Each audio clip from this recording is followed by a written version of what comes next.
सोनिया गांधी ने मोदी पर बोला हमला, कहा मोदी जी खुद को महान बताकर लोकतंत्र का चीरहरण कर रहे हैं। मोदी ने देश में अन्याय का अंधेरा फैला दिया है, हम न्याय की रोशनी लाएंगे। दिल्ली में बीजेपी के खिलाफ कांग्रेस ने चला बड़ा दांव। सूत्रों का कहना, दिल्ली के उत्तर पूर्वी सीट से बीजेपी नेता मनोज तिवारी के खिलाफ कन्हैया कुमार को उतार सकती है कांग्रेस। इस बार कन्हैया कुमार लड़ सकते हैं लोकसभा चुनाव। सीजेआई डीवाई चंद्रचूड़ ने वकीलों को दी नसीहत। चंद्रचूड़ ने कहा कि मुख्य आपकी निष्ठा राजनीतिक दलों को लेकर नहीं बल्कि संविधान के लिए होनी चाहिए।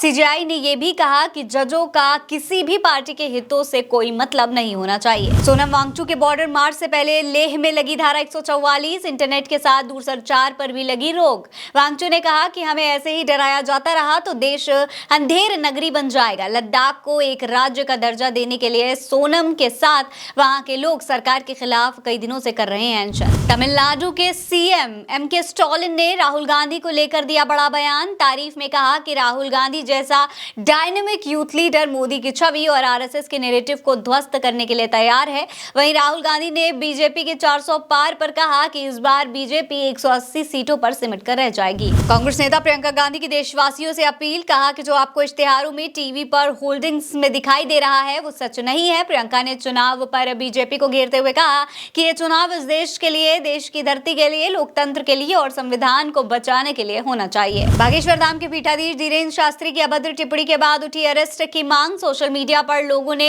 लिखा #अरेस्ट धीरेन्द्र शास्त्री और की तुरंत गिरफ्तारी की मांग। धीरेन्द्र शास्त्री ने बजरंगबली को मौला अली का बाप बताया था। दिल्ली में बच्चों की खरीद बिक्री करने वाले गैंग को पकड़ा गया। इसमें 7 आरोपी गिरफ्तार हुए, 3 नवजात बरामद।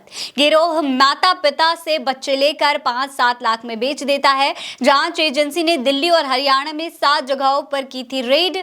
दिल्ली के केशवपुर स्थित एक घर से 3 नवजात को किया गया बरामद। बॉम्बे हाईकोर्ट ने अंडरवर्ल्ड डॉन अरुण गावली को रिहा करने के निर्देश दिए। 2012 में पूर्व शिवसेना विधायक कमलाकर जामसंदेकर की हत्या के लिए सुनाई गई थी उम्र कैद की सजा। जेल में ही बूढ़ा हो गया है डॉन अरुण गावली। दया याचिका के बाद मिली रिहाई के आदेश। एक समय थर्राती थी पूरी मुंबई। काशी विश्वनाथ मंदिर के फेसबुक पेज पर अश्लील तस्वीर, मंदिर का फेसबुक अकाउंट हुआ हैक।